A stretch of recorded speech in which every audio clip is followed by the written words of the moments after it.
হযরত ওমর রাদিয়াল্লাহু তাআলা আনহু, যাহার পবিত্র নামের উপর মুসলমানরা আজ গৌরব বোধ করে, যাহার ইমানি জোশের কারণে আজ 1300 বছর পরেও কাফেরদের অন্তর ভয়ে ভীত হয়। ইসলাম গ্রহণের পূর্বে মুসলমানদের বিরোধিতা করা ও তাহাদিওকে কষ্ট দেওয়ার ব্যাপারেও প্রসিদ্ধ ছিলেন। নবী করিম সাল্লাল্লাহু আলাইহি সাল্লামকে হত্যা করার চেষ্টায় লাগিয়া থাকিতেন। একদিন কাফেররা পরামর্শ সভা আহ্বান করিল যে, এমন কেউ কি আছে যে মুহাম্মদকে কতল করিয়া দিবে? ওমর বলিলেন, আমিই করিব। লোকেরা বলিল, নিঃসন্দেহে তোমার পক্ষেই উহা সম্ভব। ওমর তলোয়ার হাতে লইয়া উঠিয়া দাঁড়াইলেন ও রওনা হইলেন। পথিমধ্যে জহুরা গোত্রের হযরত সাদ বিন আবি ওয়াক্কাসের সহিত তাহার সাক্ষাৎ হইল। কেউ কেউ অন্য ব্যক্তির কথাও লিখিয়াছেন। তিনি জিজ্ঞাসা করিলেন, ওমর, কোথায় যাইতেছ? ওমর বলিলেন, মুহাম্মদ সাল্লাল্লাহু আলাইহি সাল্লামকে হত্যা করার ফিকিরে আছি। নাউজুবিল্লাহ। সাদ বলিলেন, বনু হাশেম, বনু জহুরা ও বনু আব্দে মানাফ হইতে তুমি কিভাবে নিশ্চিন্ত হইয়া গেলে? তাহারাও তো তোমাকে ইহার বিনিময়ে হত্যা করিয়া দিবে। এই উত্তর শুনিয়া ওমর বিগড়াইয়া গেলেন ও বলিতে লাগিলেন, মনে হইতেছে তুইও বেদিন হইয়া গিয়াছিস, আই তোকেই আগে শেষ করি। এই বলিয়া তিনি তলোয়ার বাহির করিলেন। হযরত সাদও বলিলেন, হ্যাঁ, আমি মুসলমান হইয়া গিয়াছি।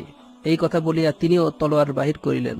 উভয় দিক হইতে তরবারি চড়িবার উপক্রম হইতেই হযরত সাদ বলিলেন, আগে নিজের ঘরের খবর লও, তোমার বোন ও ভগ্নিপতি দুইজনে মুসলমান হইয়া গিয়াছে।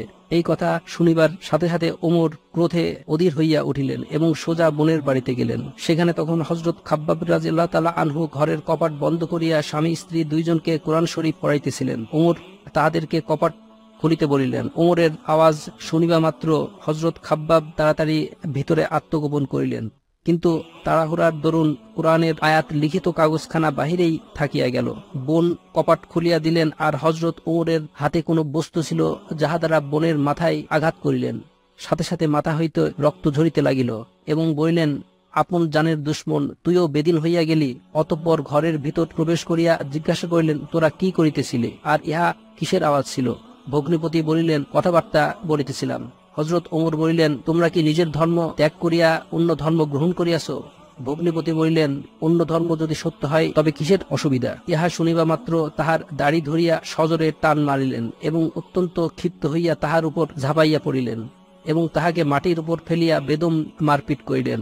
বোন তাহাকে ছাড়াইতে গেলে তাহার মুখে এত জোরে থাপ্পড় মারিলেন যে রক্ত বাহির হইয়া আসিল। যাই হোক, তিনিও ওমরেরই বোন ছিলেন। বলিতে লাগিলেন, ওমর, আমাদেরকে এই জন্য মারা হইতেছে যে আমরা মুসলমান হইয়া গিয়াছি। হ্যাঁ, নিঃসন্দেহে আমরা মুসলমান হইয়া গিয়াছি। এবার তোমার যাহা ইচ্ছা তাহা করিতে পারো। এই সময় হযরত ওমরের দৃষ্টি কোরআনের আয়াত লিখিত ওই কাগজখানার উপর পড়িল, যাহা তাড়াহুড়ার কারণে বাহিরে রহিয়া গিয়াছিল। এতক্ষণে মারপিট করার দরুন ক্রোধের তীব্রতাও কমিয়া আসিয়াছিল। ইহা ছাড়া বোনের ঐরূপ রক্তাক্ত হইয়া যাওয়ার কারণে কিছুটা লজ্জাও লাগিতেছিল। বলিতে লাগিলেন, আচ্ছা, উহাতে কি লেখা আছে আমাকে দেখাও। বোন বলিয়া উঠিলেন, তুমি অপবিত্র, আর অপবিত্র অবস্থায় উহা স্পর্শ করা যায় না। ওমর বারবার বলিতে লাগিলেন, কিন্তু বোন অজু গোসল ব্যতীত দিতে সম্মত হইলেন না। অবশেষে ওমর গোসল করিলেন এবং কাগজখানা হাতে লইয়া পড়িলেন। উহাতে সূরা তোহা লিখিত ছিল। পড়িতে আরম্ভ করিলেন, যার অর্থ, নিশ্চয় আমি আল্লাহ, আমি ব্যতীত আর কোনো মাবুদ নাই। সুতরাং তোমরা আমারই বন্দিগি করো এবং আমার স্মরণের উদ্দেশ্যে নামাজ কায়েম করো। এই পর্যন্ত পড়িতেই তাহার অবস্থা পরিবর্তন হইয়া গেল।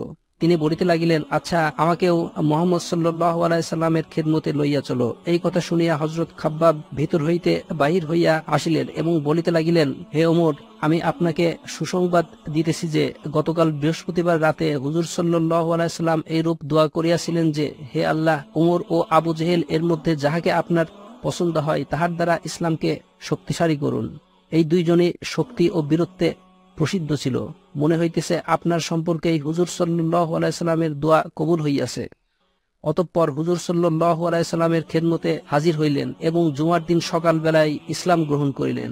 তিনি মুসলমান হওয়ার সাথে সাথে কাফেরদের মনোবল ভাঙিয়া পড়িতে লাগিল, কিন্তু তখনও পর্যন্ত মুসলমানগণ সংখ্যায় ছিলেন অতি নগণ্য।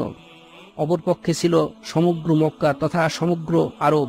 কাজেই তাহাদের মধ্যেও নতুন জোশ পয়দা হইল এবং সভা সমিতি ও পরামর্শের মাধ্যমে সভা সমিতি ও সলা পরামর্শ করিয়া মুসলমানদিওকে সমূলে ধ্বংস করিবার জন্য বিভিন্ন প্রকারের চেষ্টা ও তদবির করা হইত। তবে হযরত ওমরের ইসলাম গ্রহণে এতটুকু লাভ অবশ্যই হইয়াছিল যে মুসলমানগণ মক্কার মসজিদে নামাজ পড়িতে লাগিলেন। হযরত আব্দুল্লাহ ইবনে মাসুদ রাদিয়াল্লাহু তাআলা আনহু বলেন, হযরত ওমর রাদিয়াল্লাহু তাআলা আনহু এর ইসলাম গ্রহণ ছিল মুসলমানদের জন্য বিজয় এবং তাহার খিলাফত ছিল রহমত স্বরূপ।